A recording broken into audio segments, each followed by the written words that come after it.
చూడండి ప్రియమైన దేవుని బిడ్డలారా, దేవునికి ఇష్టమైన ఉపవాసం చేస్తున్నారా?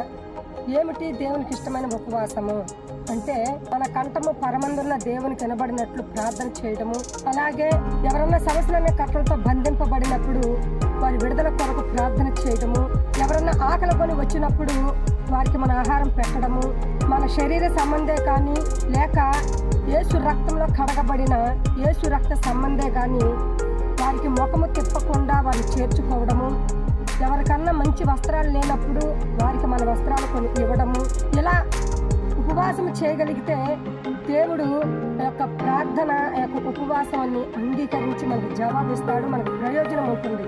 అంతేకాని ఇవేమీ చేయకుండా ఉపవాసాలు ఉంటూ ఉంటారు, ప్రార్థన చేస్తూ ఉంటారు. ఇవన్నీ చేయకుండా మరి దేవుని సన్నిధిలో ప్రార్థన చేస్తూ ఉపవాసాలు ఉంటూ ముందుకు సాగిపోతుంటారు. కానీ దేవుడు అంటున్నాడు, ఇటు ఉపవాసం నాకు అనుకూలమా అంటున్నాడు. కాబట్టి దేవుడికి ఇష్టమైన ఉపవాసము మనము చేయగలిగితే దేవుని వద్ద నుండి మనకు జవాబు వస్తుంది, ప్రయోజనము కలుగుతుంది. ఆమేన్.